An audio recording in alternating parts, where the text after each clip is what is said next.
can't keep complaining about how bad things are if I'm not willing to try to be part of the solution. Fox 45 News sits down with former governor and current Senate candidate Larry Hogan. His decision to enter the race as we press him on issues facing the nation. Car thieves now using advanced technology to hack into key fobs to quietly steal cars.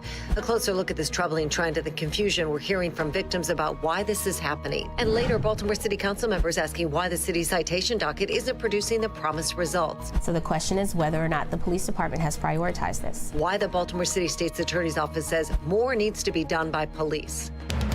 Live from WBFF in Baltimore, this is Fox 45 News at 4.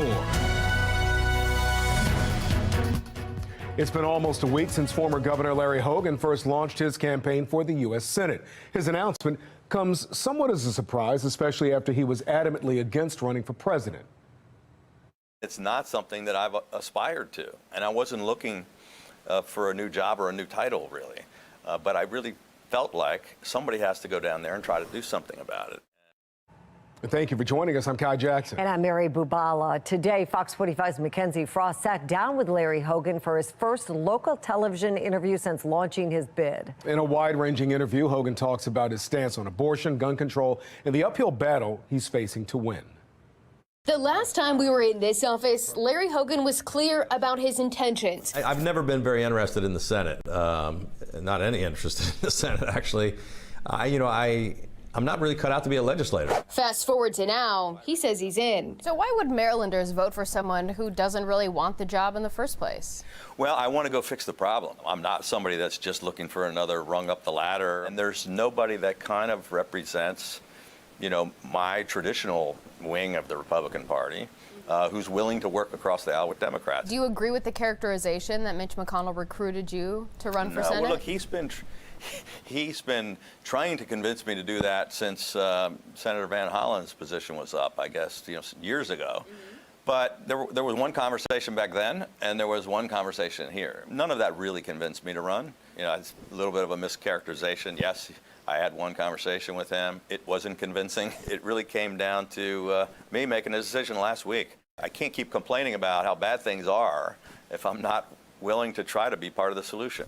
Abortion rights expected to be front and center in this race, especially since enshrining the right in Maryland's Constitution will be on the November ballot. On CNN Wednesday. I understand why this is such an important and emotional issue for women.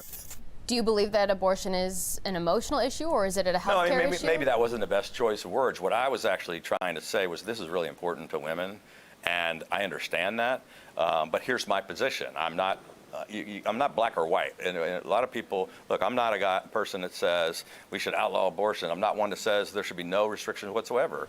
I think most people are somewhere in the middle on that issue. Is as divisive as it is, I'm not going to vote for a national abortion ban, but when things are too far in one direction, I'm going to say, hey, I disagree with that. Why did you withhold the $3.5 million for that? I didn't think it made sense. I was against it, and I vetoed the bill. Also a big topic in Washington, gun control. Hogan says he supports universal background checks. So you say you support universal background checks for weapons? Yes, always have. You vetoed a bill in Maryland that would require background checks for the sale of rifle and shotguns. Well, look, I was while that was happening, pushing for tougher sentences for gun crimes. The legislature passed a bill about hunting rifles instead of addressing the illegal handguns that everybody's being shot with in the city of Baltimore. And it was cynical. It had nothing to do with gun control. And I don't know that anyone has ever been shot in Baltimore City with a hunting rifle. But they wouldn't fix the real problem, and they were just trying to throw up an issue. The campaign now in full swing, and Hogan says he's up for the challenge. I'm not taking anything for granted. I don't expect any coronation, not for the Democrats. I think they thought this race was over in May. We're going to give them the toughest fight of their life. When it comes to the NRSC, did they try and convince you to run to get the Democrats to spend money in a state that they otherwise wouldn't have? This is a big risk. I'm pushing in all my political capital for a race that, seemingly impossible, that most people don't think, in the middle of a crazy election. It had nothing to do with any other state. It was just my gut feeling that I needed to step up and try to do something. In Annapolis, Mackenzie Frost, Fox 45 News. A new Emerson College poll out today shows Congressman David Trone is leading Prince George's County Executive Angela Alsobrooks in the Democratic primary. 32% of voters who responded say they're voting for Trone. 17% are backing Alsobrooks. 37% of Democratic primary voters are still undecided. Now, the potential matchup between Trone and Hogan is neck and neck. Both Hogan and Trone polling at 42% in a general election, with 16% undecided. In an Alsobrooks-Hogan matchup, Hogan leads with 44% of voters to Alsobrooks' 37%. That brings us to our question of the day. Who has your vote for Senate? Larry Hogan, David Trone, Angela Alsobrooks, or are you still undecided? To make your voice heard, head to foxbaltimore.com/vote. While lawmakers debate Maryland's juvenile justice laws in Annapolis, crimes involving kids and teens continue to be reported statewide. Now, teens are also the target of those crimes, with some victims in some communities reporting attacks as they walk to school. Fox 45's Amy Simpson is live as communities wait to see what action will be taken to hold young offenders accountable. Amy? Yeah, Kai, from robberies to assaults to auto thefts, these crimes continue to make headlines across Maryland.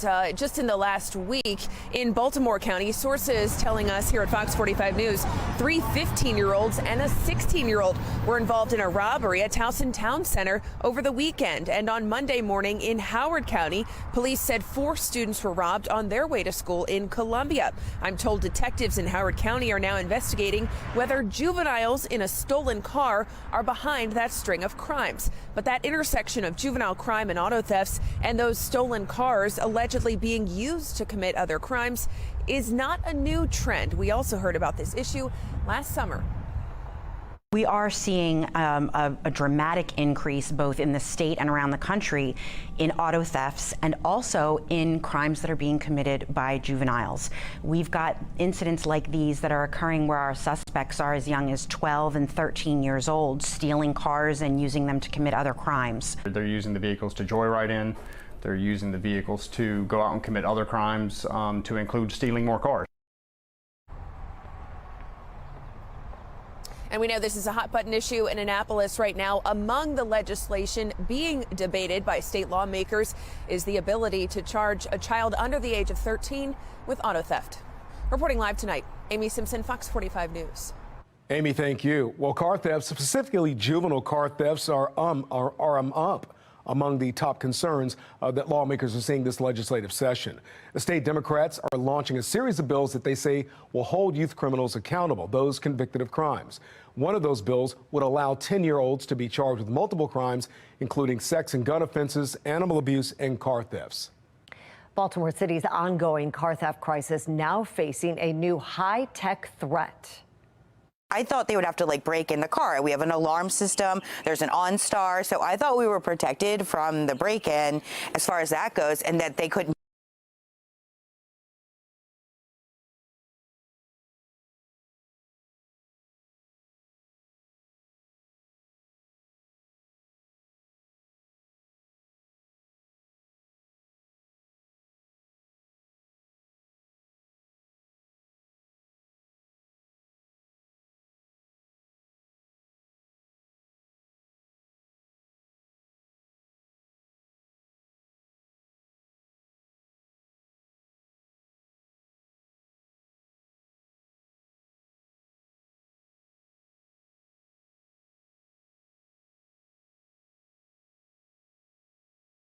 Donald Trump faces 2 key hearings in 2 of his criminal cases. The main takeaways from both and the effects they could have on his presidential bid. And they ask you to file your state taxes early, but those who did are still waiting for their refunds. We find out why. We are tracking 2 weather makers tonight. The first right on our doorstep, seeing some rain approaching the area. That's going to bring us a chance for that tonight. But that is not the big weather maker. We are tracking a chance for snow. It looks pretty likely. That weather maker arrives tomorrow night with widespread snow across the area likely, as well as accumulations. We're going to take you through it.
Fox 45 News, winner of 16 2022 Regional Emmy Awards, more than all other Baltimore news stations combined.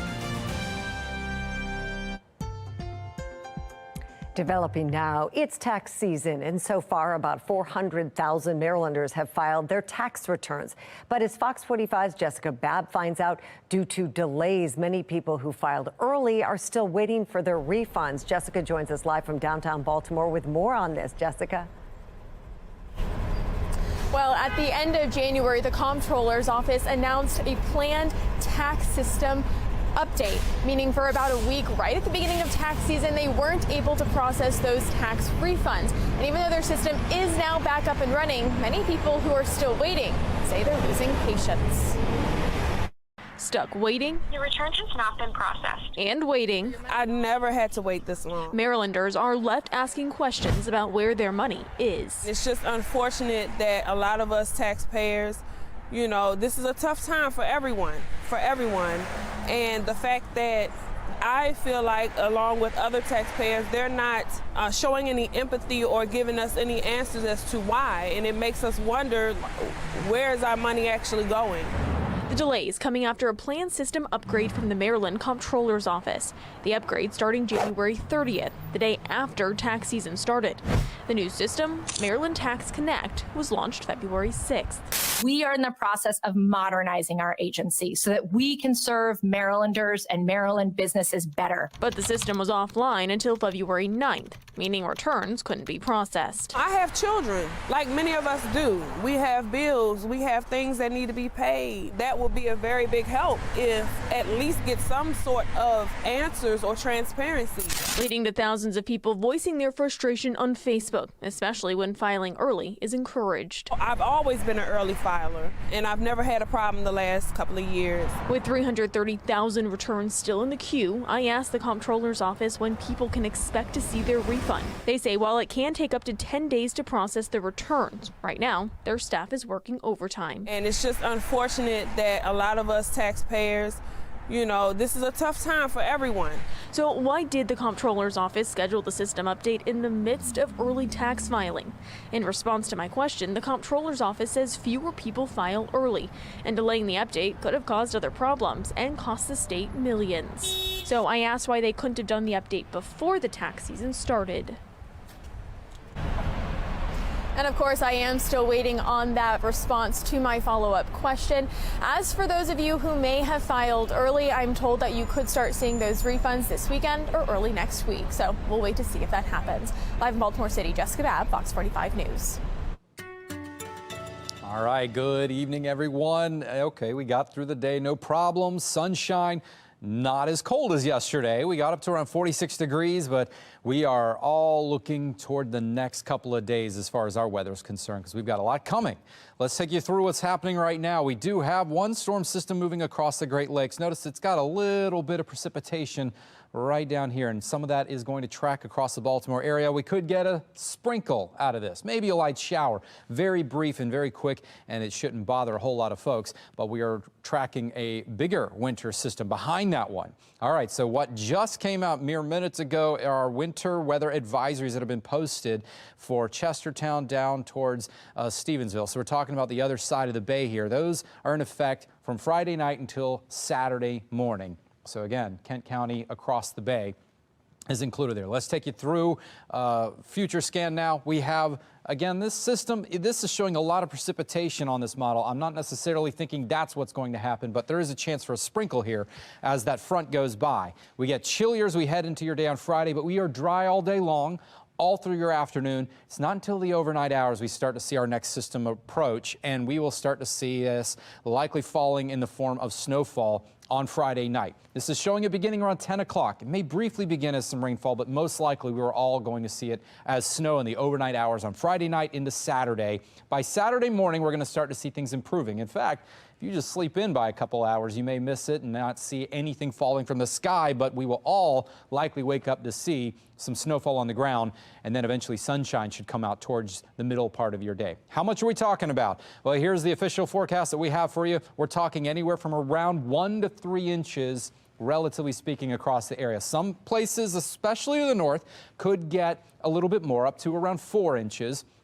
This is also going to be a little more of a drier and colder pattern that we have coming with this system. Therefore, some of the snow is going to collect and accumulate. So the takeaways, we have that fast-moving system hitting Friday night to Saturday morning. Widespread snowfall of around 1 to 3 inches will accumulate, and it is expected to accumulate on roads more this time, especially the untreated ones. But the good news is the clearing skies on Saturday will help to melt all that away, and we should have a decent second half of your Saturday here. So we are seeing the weather alert for Saturday. Guaranteed to see the snowfall overnight Friday night into Saturday, but we are clearing out and warming up all of next week.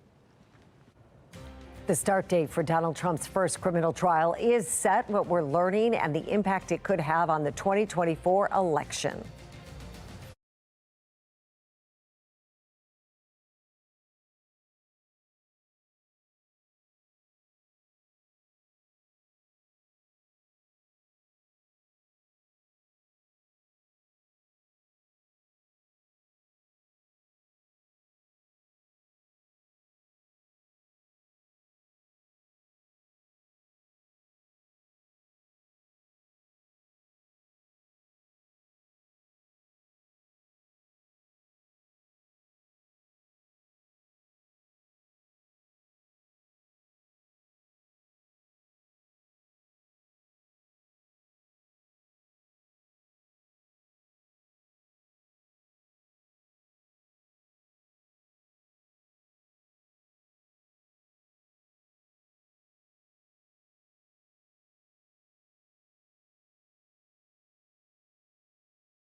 We are tracking 2 key hearings in the legal battles surrounding former President Donald Trump in Georgia and in New York, related to 2 of the 4 criminal cases against him. In Georgia, a hearing is underway on motions to disqualify Fulton County District Attorney Fani Willis from the 2020 election interference case. The motion is based on allegations Willis financially benefited from a personal relationship with her lead prosecutor on the case. Willis took the stand today defending herself and pushing back on what she says are lies about a relationship with that prosecutor. And in New York, a judge denied Trump's motion to dismiss the case brought against him related to a hush payment to adult film star Stormy Daniels in 2016. Jury selection in that trial now set to begin on March 25th. In response to the judge's decision, Trump said he will be, quote, honored to sit in on the trial every day, claiming it's a political witch hunt to keep him off the campaign trail. So it's a very unfair situation. They want to keep me nice and busy so I can't campaign so hard. But maybe we won't have to campaign so hard because the other side is incompetent. Trump has denied all allegations. The trial will mark Trump's first criminal trial and could disrupt his bid for president. Also making headlines tonight, the White House confirms Russia is developing its anti-satellite capabilities. The National Security Council says there's no immediate threat to anyone's safety, but experts warn Russia is playing a dangerous game. National correspondent Atra El-Nashar has the story. In Washington, fear and speculation about Russian military plans in space. On Wednesday, House Intelligence Committee Chair, Republican Mike Turner, made the unusual move to make it public that Congress has information concerning a serious national security threat. This is a long kind of rivalry game that we're playing with Russia. It's exceedingly dangerous. Lyle Goldstein, director of Asia engagement at the think tank Defense Priorities, has been tracking Russian nuclear weapon developments for decades. He says both Russia and the U.S. have long had the ability to destroy satellites, but it's possible Russia has plans to incorporate nuclear force. This weapon seems to be possibly aimed at basically frying the electronics in different satellites. Russia would have a strong motive to create such a weapon. In its invasion of Ukraine, Russia has sustained major losses. Goldstein says likely targets for Russia are Starlink satellites critical for Ukraine to navigate its drone attacks. Action like this by Russia would violate the Outer Space Treaty of 1967. No party will place any nuclear or other weapons of mass destruction in outer space. Some fear Russia, if desperate, would target U.S. military satellites. Former Defense Secretary and former CIA Director Leon Panetta. We use satellites for intelligence purposes. We use satellites for GPS purposes. If Russia could blind our ability to be able to gather that kind of information, make no mistake about it, that would be an act of war because it would threaten our national security. Then there's the question of how prepared the U.S. is to defend its assets in space. We have means and methods to protect ourselves. There are no guarantees here, but we've been aware of it. We are working the issue. Let's put it that way. The intelligence community says it has serious concerns about a broad declassification of this intelligence, and that starting with private engagements could be a much more effective approach. In Washington, I'm Atra El-Nashar. Still ahead, city council members expressing concern the city citation docket isn't effective. Why the city state's attorney's office says more needs to be done by Baltimore police to get the promised results. A mother says her daughter was sexually abused and it could have been prevented. Project Baltimore looks into the accusation.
Project Baltimore is sponsored by the Snyder Law Group. Don't just sue them, Snyder them.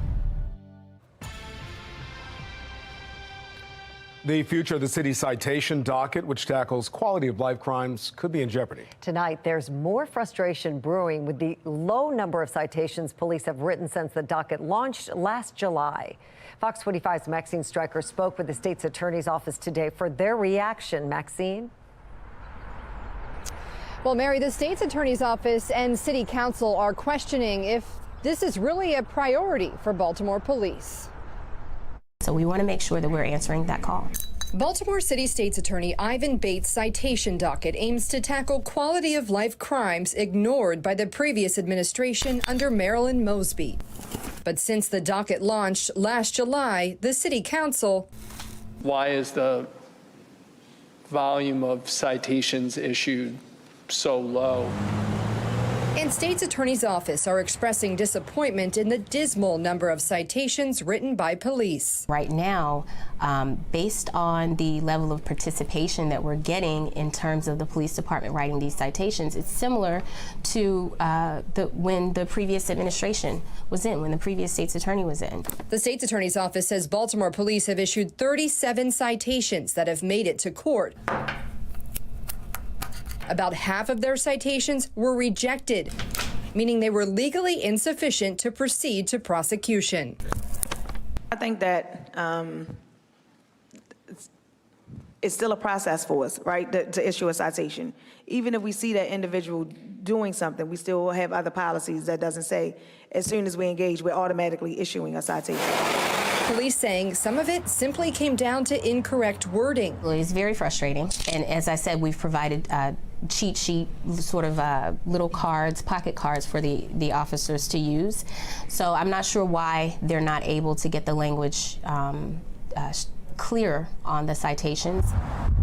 In the time period that BPD issued 37 citations, the Maryland Comptroller Field Enforcement Bureau had more than double the amount, with 83 making it to court, and the MTA had 64.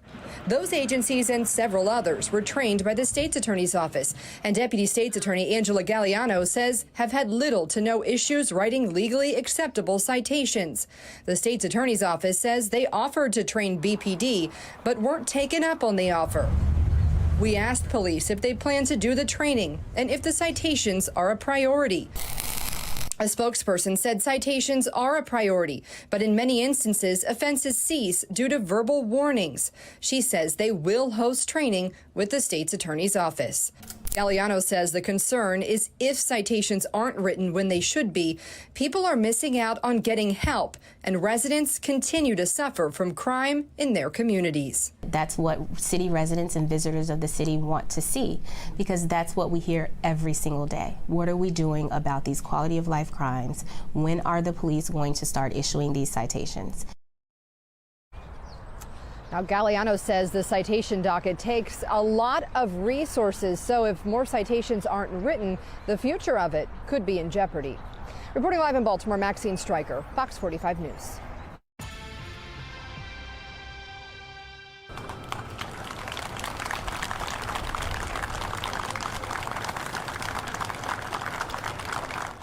Three Washington, D.C. police officers shot in the line of duty yesterday have all been released from the hospital. Their fellow officers gathering outside the MedStar Washington Hospital Center celebrating their recovery. Now, those officers were shot while trying to serve an arrest warrant over reported animal cruelty in a D.C. home yesterday morning. Police say 46-year-old Julius James refused to leave the building and allegedly shot the officers. It led to a 12-hour standoff. When officers were able to finally arrest James, they found 31 dogs inside his home.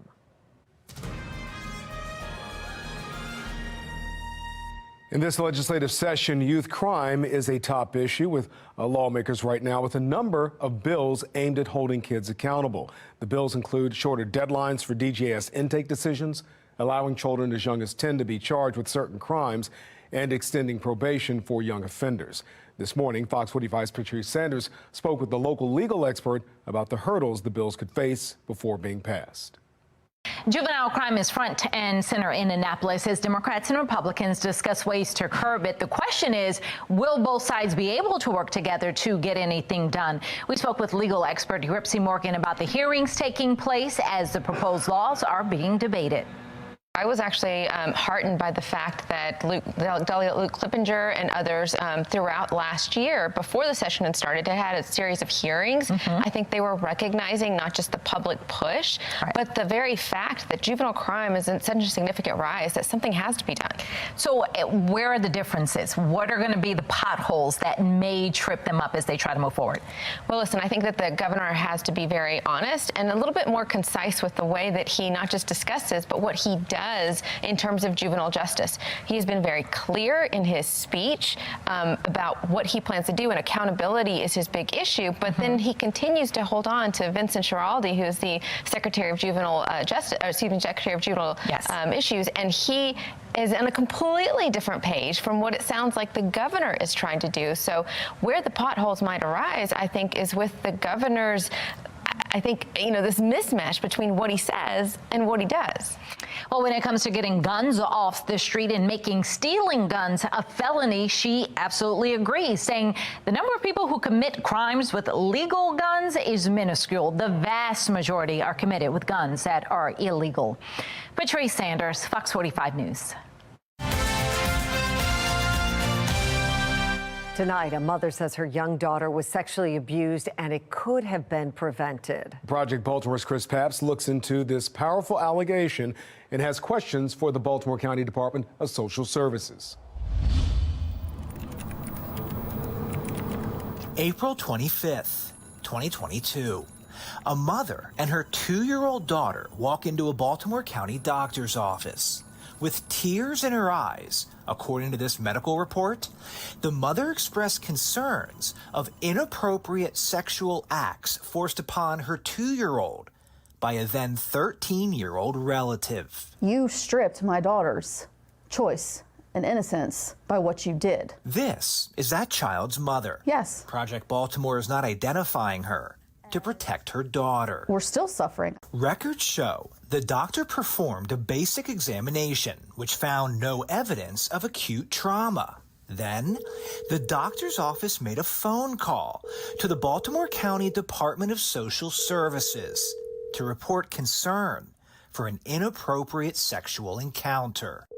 2 days later, the mother says she received a phone call from DSS. They said that because of her age, they weren't going to pursue any charges. According to this email sent the next day, DSS suggested a safe exam through the hospital and offered to send some resources. But the message was clear. There would be no further investigation by CPS or law enforcement. When you were told by CPS that they weren't going to open a case, how did you react? I was speechless. In Maryland, cases of suspected child abuse are first reported to the local Department of Social Services, in this case, Baltimore County, which screens the allegation and determines whether it meets the legal criteria for child abuse and neglect.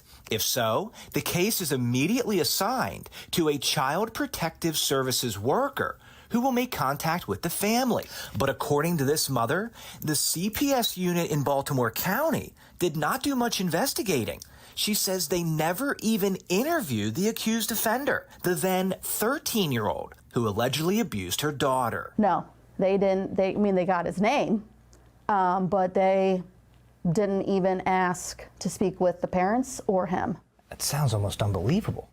Yeah, it's to say that this has been a nightmare is an understatement. For the next year, this mother and her child struggled to heal and move on.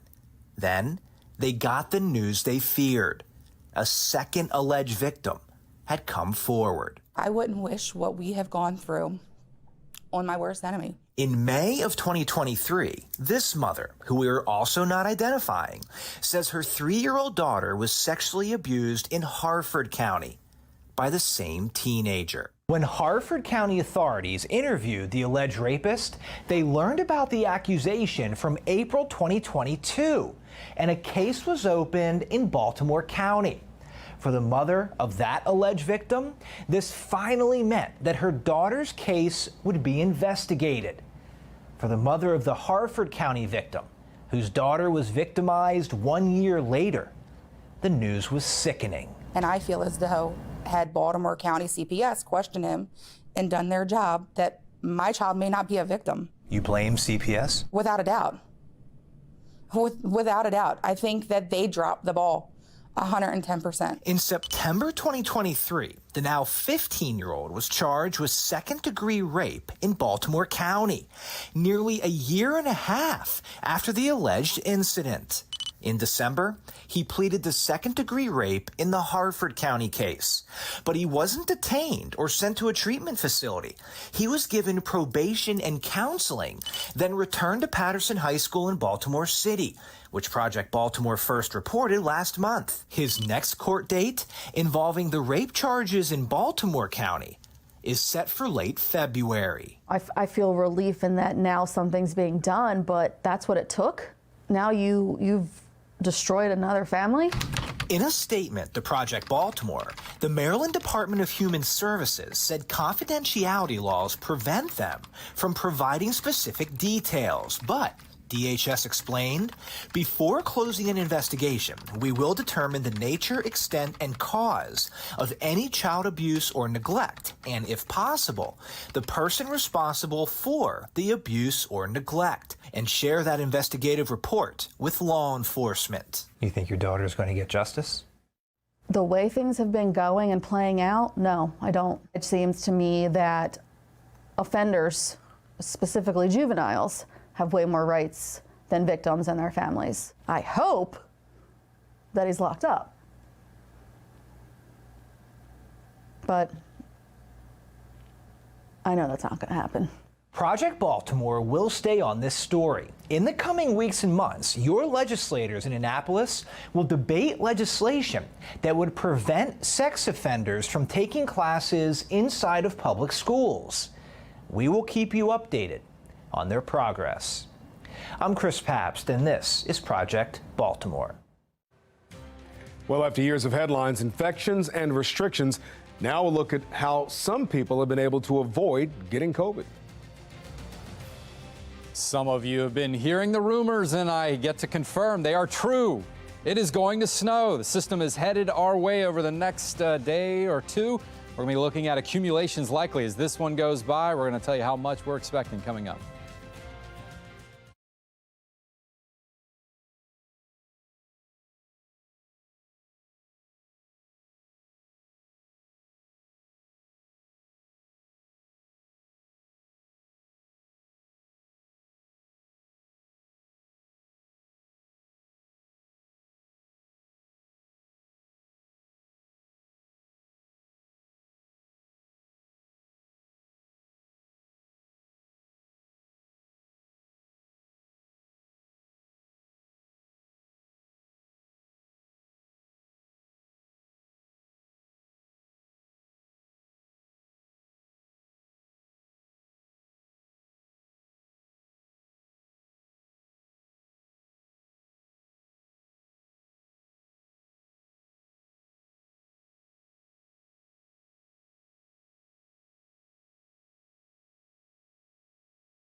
Well, spring is in the air for the Baltimore Orioles. After a disappointing end to the offseason, the team's pitchers and catchers reported to Sarasota, Florida yesterday for spring training. And today the players headed back to Ed Smith Stadium for their first workout of the season. Well, the O's entered 2024 with some high expectations after winning 101 games and finishing the regular season with the American League best record. An early sweep, however, by the Texas Rangers ended their World Series hopes. But the team still had a lot to celebrate. The O's earned their first AL East title since 2014 and ended the season with an impressive record of 101-61, their best since 1979. Well, as players head to the stadium for their first workout, there will be one notable absence. Let's bring in Rocco DeSangro with Sports Unlimited. Rocco. Yeah, Kai, we saw that picture of Kyle Bradish reporting to the team facility saying goodbye to his dog, and Birdland was loving it. But they're not going to love this. Bradish was one of the O's best starting pitchers last season. He would be this season as well, and he'll open the season on the injured list after spraining his UCL in January. Bradish, he's coming off a career season, one where he finished 4th in voting for the American League Cy Young Award. In 2023, the 27-year-old righty posted a 12-7 record with 168 strikeouts and a 2.83 ERA. And that's a huge blow to the O's starting rotation just 2 days into spring training, and something GM Mike Elias spoke about today. The early returns are very encouraging, and everything is in a really good spot right now, and he's going to start his throwing progression tomorrow.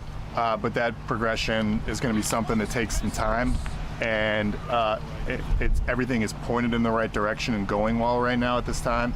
But I'm not at a point where I want to start putting a timeline on when we're going to see him in Major League action. But right now, we're prepping him for a lot of action in 2024, and we're getting him ready for that.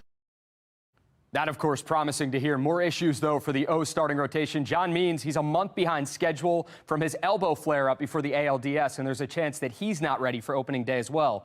Not the start to spring training that the Birds were hoping for, Kai. All right, Rocco, thank you. Well, Rocco fans are obviously going to social media right now reacting to the injury announcement tonight. Right here, gonna just pretend I don't see these Orioles injuries. That's probably a good idea. The injuries updates are a reminder that a lot of factors determine how a season can go. That's a very good point. And how about this one here, last one. My dad is sad enough already. My work day has been pretty tough so far. And now all of this Orioles injury news is just a dagger to the heart. But hopefully things will get better. Gerard?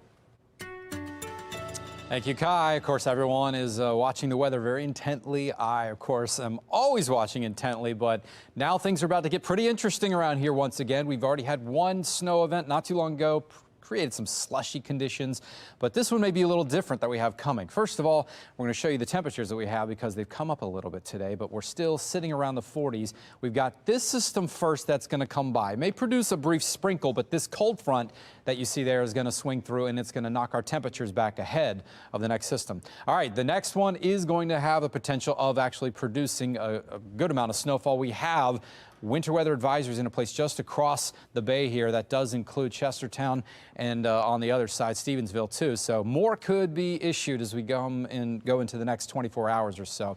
This is that small batch of light precipitation. This is showing it very heavy.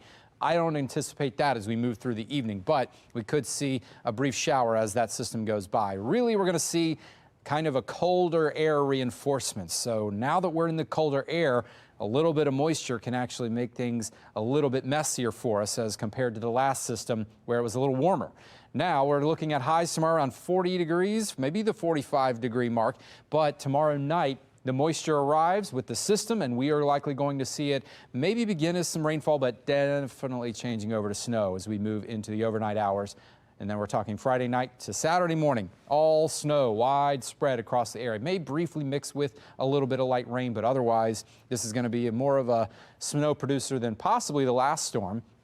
And then we wake up on Saturday morning, most of what has fallen or what will fall has already fallen by that point. By 10 a.m., this system may be completely gone. We're just left with what's on the ground.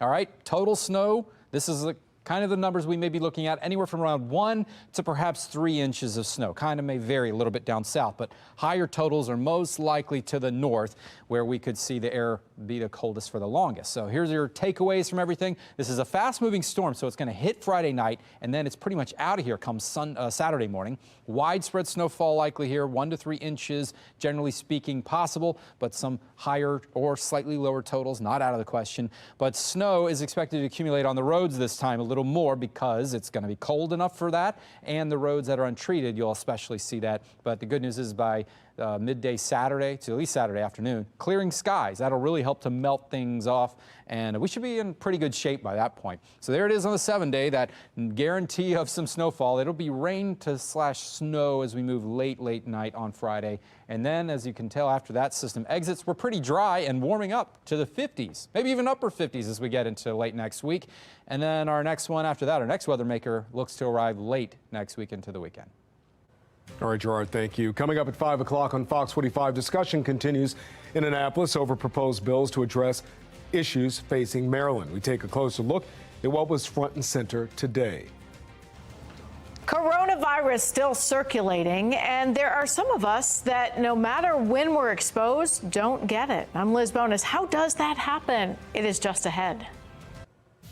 And now you can watch Fox 45 News for free anytime on Amazon Fire TV or Samsung TV Plus.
Well, years after the pandemic, there are still some people who've never been infected with COVID. Medical reporter Liz Bonus has the latest on the research showing why some people are able to resist the virus. So Novid is the term used for someone who is a COVID super dodger, as we call them. It means after all this time, even perhaps after you've been exposed to the virus, you haven't gotten sick.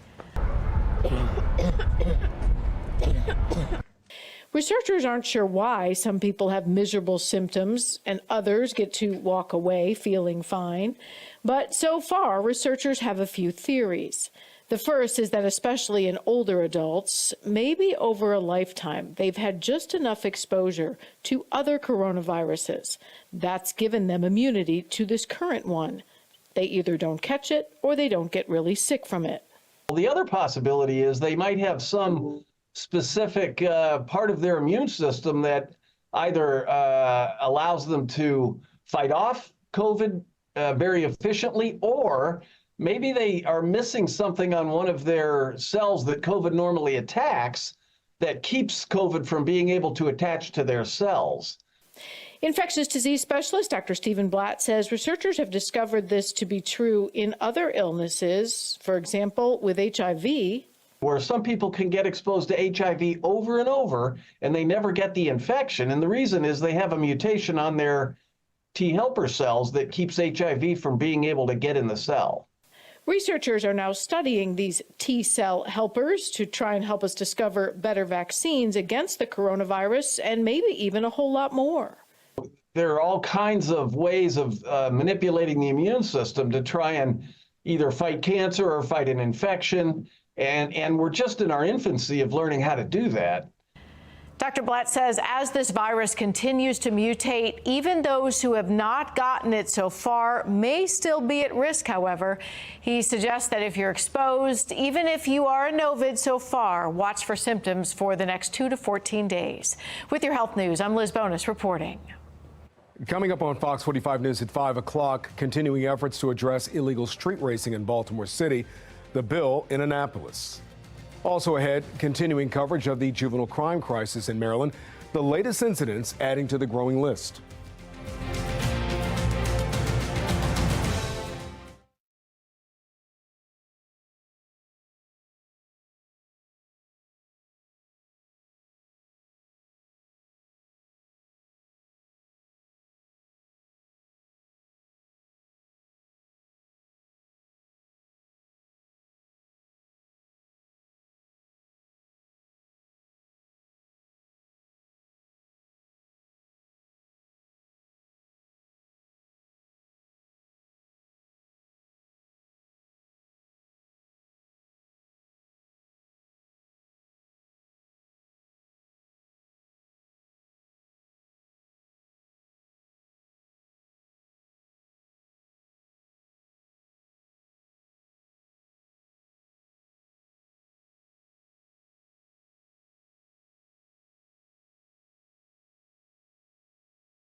Criminals using new tactics in the car theft crisis playing out across Baltimore. The alarming new statistics and what you need to be on the lookout for if you have a keyless starting vehicle.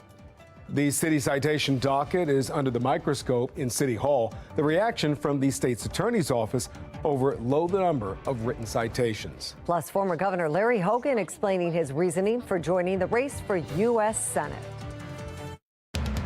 Live from WBFF in Baltimore, this is Fox 45 News at 5.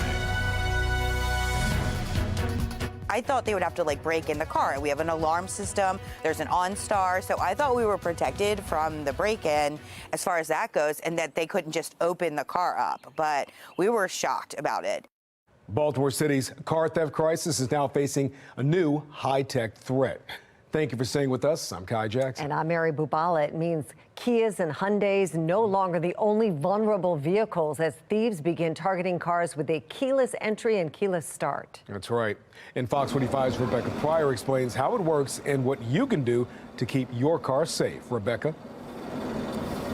Yeah, Mary and Kai, your key fob, it might be convenient, but it turns out it's also putting you at risk if you're not keeping it in a safe place.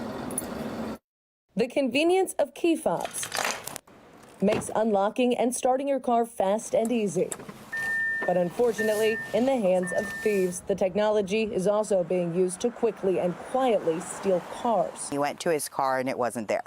So he was like, this is confusing. I don't think it got towed. Last October, Kelly Seibel says her husband's bright blue Corvette suddenly missing from their Canton Street. With no broken glass or signs of a break-in in sight, it wasn't until a neighbor shared this surveillance video. They just drove off in the car. That the Seibels realized what had happened. When the police came, they said that there's no way that there was like a forced entry into the car and that they believed that the key fob was cloned like from our house. It's called car hacking. Tech-savvy thieves simply steal the signal your key fob transmits, cloning your keys for a pair of their own. And as the Seibels learned, I thought they had to be right next to your house, but honestly, it doesn't. It can be like down the street. It can occur when you least expect it. When we use our keyless, entry and keyless start fob for our vehicle, we throw it in our purse. We throw it when we walk in the house. We throw it on an entry table. That fob is transmitting all the time. According to National Police Association spokesperson Betsy Smith, the best way to prevent the high-tech theft is, ironically, through low-tech solutions. When you store that key fob, you can buy one of those little pouches that keeps your transmitting key fob from getting the signal out. As long as they can't get to that signal, they can't steal it. Advice the Seibels took. We ended up buying a lockbox. But just a few weeks later, they say a second car was stolen. So they broke the lock with a screwdriver, broke in my home, and then stole my purse off the wall and then keys off of the counter. Marking 2 of more than 11,000 cars stolen in Baltimore City last year, a more than 200% increase from the previous year. We really felt violated. A troubling crime trend that is yet to turn the corner in 2024, with more than 750 cars stolen in January alone. So we just felt like we just weren't safe anymore. And like monetarily, we couldn't afford to keep having these losses. Concerns that have since driven the Seibels out of Baltimore and into a new home in Howard County. We just, at night, we just couldn't sleep well anymore. And when you do the math on 750 cars stolen that last month, that breaks down to about 24 cars stolen a day, or 1 car stolen every hour in Baltimore City. Reporting live in Baltimore City, Rebecca Pryor, Fox 45 News. The question is whether or not the police department has prioritized this. The future of the city citation docket to tackle quality of life crime could be in jeopardy. Tonight, there's frustration brewing with the low number of citations police have written since the docket launched last July. Fox 45's Maxine Stryker spoke with the state's attorney's office today for their reaction. Maxine, what'd they tell you? Well, Kai, the state's attorney's office says Baltimore police have issued 37 citations that have made it to court since the inception of that citation docket last July. About half of those citations that they issued in that time were rejected, meaning they were legally insufficient to proceed to prosecution. In the time period that BPD issued 37, the Maryland Comptroller Field Enforcement Bureau had more than double that amount, with 83 making it to court, and MTA had 64. Those agencies and several others were trained by the state's attorney's office, and Deputy State's Attorney Angela Galliano says have had little to no issues writing legally acceptable citations. The state's attorney's office says they offered to train BPD as well, but weren't taken up on that offer. Based on the level of participation that we're getting in terms of the police department writing these citations, it's similar to when the previous administration was in, when the previous state's attorney was in. So we asked police if they plan to do the training and if citations are a priority. A spokesperson told us they are a priority and they do plan to take the state's attorney's office up on their offer for training. Now, Galliano says that the docket takes a lot of resources, so if more citations aren't written, that the future of it could be in jeopardy. Reporting live tonight in Baltimore, Maxine Stryker, Fox 45 News. Maxine, thank you. It's been almost 1 week since former Governor Larry Hogan first launched his campaign for the U.S. Senate. His announcement comes as a bit of a surprise after he was against running for the Senate in the past. It's not something that I've aspired to, and I wasn't looking for a new job or a new title, really. But I really felt like somebody has to go down there and try to do something about it. Today, Fox 45's Mackenzie Frost sat down with Hogan for his first local television interview since launching his bid. In a wide-ranging interview, Hogan talks about his stance on abortion, gun control, and the uphill battle he's facing. The last time we were in this office, Larry Hogan was clear about his intentions. I've never been very interested in the Senate, not any interest in the Senate, actually. I'm not really cut out to be a legislator. Fast forward to now, he says he's in. So why would Marylanders vote for someone who doesn't really want the job in the first place? Well, I want to go fix the problem. I'm not somebody that's just looking for another rung up the ladder. And there's nobody that kind of represents, my traditional wing of the Republican Party, who's willing to work across the aisle with Democrats. Do you agree with the characterization that Mitch McConnell recruited you to run for Senate? Well, look, he's been trying to convince me to do that since Senator Van Hollen's position was up, I guess, years ago. But there was one conversation back then, and there was one conversation here. None of that really convinced me to run. It's a little bit of a mischaracterization. Yes, I had one conversation with him. It wasn't convincing. It really came down to me making a decision last week. I can't keep complaining about how bad things are if I'm not willing to try to be part of the solution. Abortion rights expected to be front and center in this race, especially since enshrining the right in Maryland's Constitution will be on the November ballot. On CNN Wednesday. I understand why this is such an important and emotional issue for women. Do you believe that abortion is an emotional issue, or is it a healthcare issue? Maybe that wasn't the best choice of words. What I was actually trying to say was this is really important to women, and I understand that.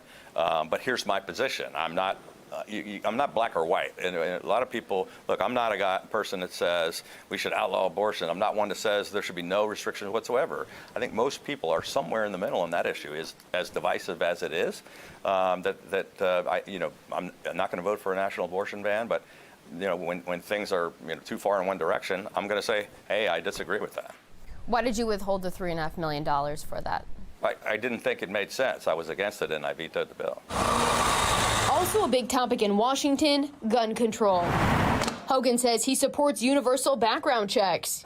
So you say you support universal background checks for weapons? Yes, always have. You vetoed a bill in Maryland that would require background checks for the sale of rifle and shotguns. Well, look, I was while that was happening, pushing for tougher sentences for gun crimes. The legislature passed a bill about hunting rifles instead of addressing the illegal handguns that everybody's being shot with in the city of Baltimore. And it was cynical. It had nothing to do with gun control. And I don't know that anyone has ever been shot in Baltimore City with a hunting rifle.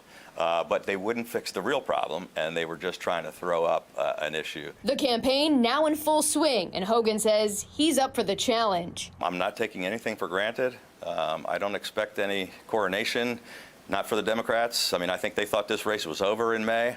We're going to give them the toughest fight of their life. When it comes to the NRSC, did they try and convince you to run to get the Democrats to spend money in a state that they otherwise wouldn't have? This is a big risk. I'm pushing in all my political capital for a race that, seemingly impossible that most people don't think. In the middle of a crazy election, it had nothing to do with any other state. It was just my gut feeling that I needed to step up and try to do something. In Annapolis, Mackenzie Frost, Fox 45 News. And that brings us to our question of the day. Who has your vote for Senate? Larry Hogan, David Trone, Angela Alsobrooks, or are you undecided? To make your voice heard, head to foxbaltimore.com/vote. It is a critical week in Annapolis as the conversation intensifies surrounding public safety and accountability. 3 major bills are on the table. One would scale back charges for certain disruptions on school campuses. A second seeks to reclassify stolen gun charges as felonies. The third bill includes a renewed push to crack down on illegal street racing and stunt driving across the state.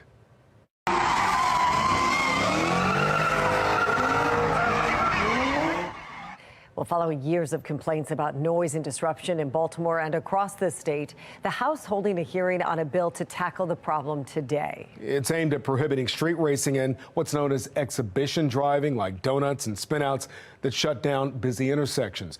The bill does 3 things, including mandating a court appearance for the driver cited for participating in street racing, increasing points for drivers convicted of breaking the law, and it authorizes a fine of up to $1,000.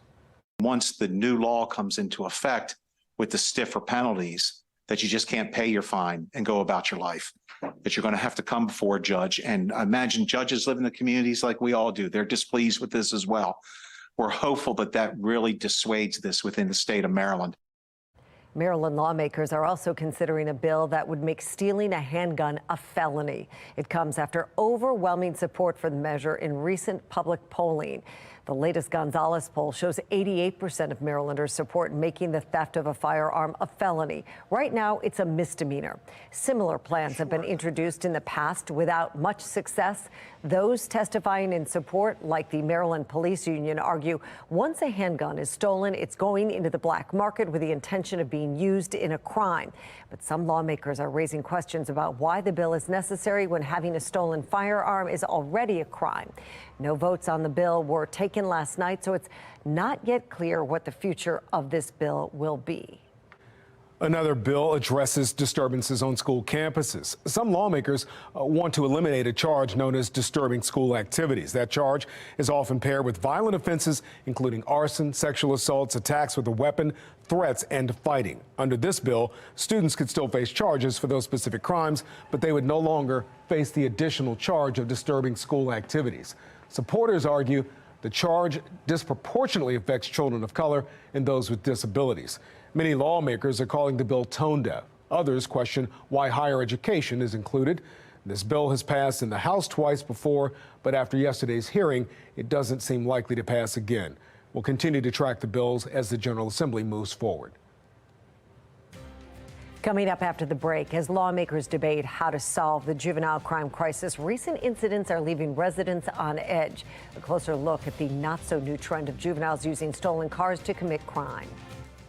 Fox 45 News follows 2 major updates. The latest details coming out of Kansas City about yesterday's tragedy and what we're learning about a truck explosion in Los Angeles. Tracking 2 systems tonight. The first one is already on our doorstep. May bring us a little bit of shower activity as we move through the night, but that is not even close. We still have a bigger weather maker to arrive that's going to bring us snow. Accumulations are likely. We're going to talk about it coming up.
While lawmakers debate Maryland's juvenile justice laws, crimes involving juveniles continue to impact communities statewide. Over the weekend, sources say 3 15-year-olds and a 16-year-old were involved in a robbery at Towson Town Center. And on Monday in Howard County, 4 students were robbed on their way to school. In that case, signs already point to juveniles as the likely suspects. Fox 45's Amy Simpson joins us live as lawmakers mull next steps for juvenile accountability. Amy? Yes, Mary, from the city to the county, we often hear frustration when police and prosecutors indicate their hands are tied by state law, unable to hold juveniles accountable in certain situations. In Columbia this week, 4 students robbed on their way to school. Now, police are investigating whether juveniles in a stolen car are behind the crimes. At this point, what the detectives have shared with us is that they were notified by another jurisdiction that a vehicle matching our suspect vehicle description was stopped and is believed to have been stolen, that there were 3 people arrested. Now we need to do the work to see whether or not those young people are connected to our cases. But the intersection of juvenile crime and auto thefts and those stolen cars allegedly being used to commit other crimes, it's not a new trend for law enforcement. We are seeing a dramatic increase both in the state and around the country in auto thefts and also in crimes that are being committed by juveniles. We've got incidents like these that are occurring where our suspects are as young as 12 and 13 years old, stealing cars and using them to commit other crimes. It's a phenomenon we first heard Anne Arundel County Police talk about last summer. They're using the vehicles to joyride in. They're using the vehicles to go out and commit other crimes, to include stealing more cars. At the time, police said they charged several teens for a series of crimes involving stolen cars, but the youngest suspects reportedly released due to state law. The 11 and the 12-year-old, had it been a carjacking or an attempted carjacking, that meets the criteria for those offenders to be charged. But since it was a crime against property, which motor vehicle theft is a crime against property and not a crime of violence. And with the legislative session underway in Annapolis, Maryland communities watch to see what action is taken and what loopholes in the law are addressed over accountability for young offenders. And among the juvenile crime legislation up for debate in Annapolis right now during the legislative session, potentially the ability to charge a child under the age of 13 with auto theft. Reporting live tonight, Amy Simpson, Fox 45 News. All right, good evening, everyone. We are seeing the last of some sunshine. It was a little chilly today, but it was a little bit better than the day before, okay? So Valentine's Day, we had the breeze, we had the cold. Today, we've at least reached the mid-40s to upper 40s across the area, but we are not really talking about today as much. We are going to see some changes coming as we move through tonight. Okay, so the sunshine is around. We will likely see some clouds thickening up as this little system right there is kind of approaching our area. Get ready to see a chance for a few sprinkles, and we'll also see some thicker clouds. But that is not the only weather maker. A bigger one is coming, and this one is going to track to the east, bringing us a good chance of snow as we move through Friday night into Saturday morning. So we're going to track it all for you. First, really quickly, we have to talk about the latest weather alerts. We do have winter weather advisories in effect, and that does include Chestertown down to Stevensville. And this is in effect from 10 p.m. Friday until 10 a.m. Saturday. So again, the overnight snow into Saturday morning. More of these alerts could come out in the next 24 to 36 hours or so. So we'll be watching. But you can expect that this front's going to go by. It may bring us a few light showers across the area, but we're not counting on a whole lot of that. Going to be a decent start to your Friday, actually. May even see the sunshine, but it's going to be cold. And then as we move through the night, we'll start to see clouds thickening up ahead of our system. It's going to arrive as we move into Friday night. So if you're headed out, it might be a good idea to be back a little bit early because it's going to get messy pretty quickly. Past 10 o'clock, it's going to go from rain, eventually changing to snow. Everyone's going to be seeing those temperatures drop to at least near freezing, which means that the snow that's going to fall overnight is going to accumulate, and that does include the roads. So by the time we wake up on Saturday morning, we may already see it done falling, still on the ground, some covered roads. But the good news is that on Saturday, the sun should come out towards your middle part of the day, and it will help melt things away. How much are we talking about? Anywhere from 1 to 3 inches of snow, broad brushing it. We could see some isolated pockets near 4 inches. Down to the south, maybe it will be a little bit less down towards the Annapolis area. And well, overall, it's still going to be one of those snows that collects on the ground and on the roads more than what we saw with the last system. So the takeaways, again, fast moving. It hits on Friday night and it's out of here come Saturday morning. But we will see widespread snowfall anywhere from 1 to 3 inches. Generally speaking, and that snow is expected to accumulate on roads, especially the untreated ones.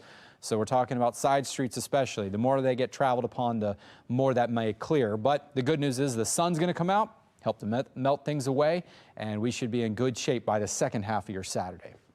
All right, guarantee for the snowfall for Friday night. That is going to be clearing out by Saturday morning. There you are on Sunday and Monday, already starting to warm up again. So this isn't a ruining kind of a storm system for your weekend. I think it'll be just fine. And then we warm up quite a bit as we head into Tuesday and Wednesday, 50s on tap, and another system expected to arrive late next week. Still ahead, frustration growing as state tax returns see some major delays. We press state officials. And former President Donald Trump's legal challenges facing 2 crucial tests, the key takeaways from hearings in New York and Georgia, plus the impact it could have on the 2024 election. Join us Monday, February 19th, 7 to 8 p.m. WBFF, Fox 45, where Governor Wes Moore will join us for your voice, your future. I'm Armstrong Williams. Don't miss it.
Donald Trump is ramping up his calls on Congress to impeach President Biden. Congress ought to impeach crooked Joe Biden for attacking his political opponent by weaponizing the DOJ, the FBI, and even the local DAs and attorney generals against his political opponent. They ought to impeach him. There's no proof Biden has had a hand in any of the prosecutions against Trump. It is the second time in less than 24 hours Trump has called for Biden's impeachment, and just a day after House Republicans impeached Biden's Secretary of Homeland Security. The Justice Department and an attorney general maintain charging decisions are made independently of the White House. House Republicans have launched an impeachment inquiry into President Biden, looking into his family's business dealings. Now, Trump will officially face his first criminal trial next month. A judge has denied the former president's motion to dismiss the charges against him in the criminal hush money case. He's accused of engaging in a cover-up scheme to hide payments to adult film star Stormy Daniels to keep her from speaking out about an affair with Trump before the 2016 presidential election. Trump denies the affair and the payments. Everything that I've heard and read, even from legal scholars, said there's absolutely no case here. It's not a crime. This is not a crime. Jury selection will start March 25th in New York. His attorneys argue it's not enough time for Trump to prepare. Trump says he is honored to sit at the hush money trial every day, claiming it's a political witch hunt to keep him off the campaign trail. So it's a very unfair situation. They want to keep me nice and busy so I can't campaign so hard. But maybe we won't have to campaign so hard because the other side is incompetent. In theory, Trump could claim enough delegates to become the presumptive GOP nominee before the March 25th start date for the trial. The soonest he could pass the threshold of 1,215 delegates is March 12th. Still, the trial could disrupt the general election matchup, presumably against President Joe Biden. A recent Gonzalez research poll out this week shedding light on how Marylanders feel about President Biden and former President Trump. According to the poll, if the 2024 presidential election was held today in a matchup between Biden and Trump, 53% of those polled said they would vote for Biden, with 32% voting for Trump and 15% undecided. That's a 21% margin for the president, okay? Not unexpected, but again, contrast it with the 33% he won 4 years ago. According to the poll, if former South Carolina Governor Nikki Haley were to win the GOP nomination over Donald Trump, she would have a better chance of beating Biden than Trump would. 50% of those polled said they would vote for President Biden, with 36% voting for Nikki Haley. That's 4 points higher than Donald Trump. The results are in for Wednesday's national question of the day. We asked, how concerned are you about President Biden's mental and physical health? 15% of you said not concerned. 85% said somewhat concerned. Fox 45 News hearing mixed reaction over a plan to house Baltimore's homeless population in city hotels. After the break, we talked to one taxpayer expert about the effects the plans could have on your tax dollars.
Developing now, it's tax season, and so far about 400,000 Marylanders have filed their tax returns. As Fox 45's Jessica Babb finds out, due to delays, many people who filed early are still waiting for their refunds.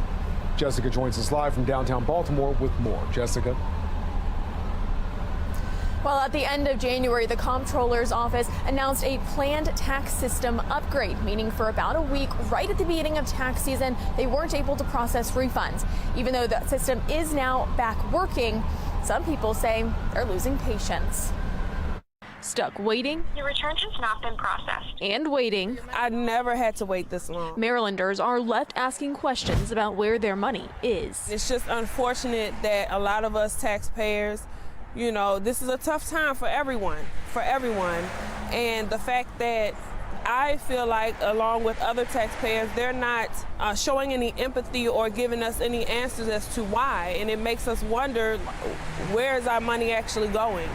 The delays coming after a planned system upgrade from the Maryland Comptroller's Office. The upgrade starting January 30th, the day after tax season started. The new system, Maryland Tax Connect, was launched February 6th. We are in the process of modernizing our agency so that we can serve Marylanders and Maryland businesses better. But the system was offline until February 9th, meaning returns couldn't be processed. I have children, like many of us do. We have bills, we have things that need to be paid. That will be a very big help if at least get some sort of answers or transparency. Leading to thousands of people voicing their frustration on Facebook, especially when filing early is encouraged. I've always been an early filer, and I've never had a problem the last couple of years. With 330,000 returns still in the queue, I asked the Comptroller's Office when people can expect to see their refund. They say while it can take up to 10 days to process the returns, right now their staff is working overtime. And it's just unfortunate that a lot of us taxpayers, you know, this is a tough time for everyone. So why did the Comptroller's Office schedule the system update in the midst of early tax filing? In response to my question, the Comptroller's Office says fewer people file early, and delaying the update could have caused other problems and cost the state millions. So I asked why they couldn't have done the update before the tax season started. And of course, I am still waiting on a response to my follow-up question. But they say for some people who filed early, they could start to see their tax returns this weekend and early next week. And we'll let you know if that happens. Live in Baltimore City, Jessica Babb, Fox 45 News.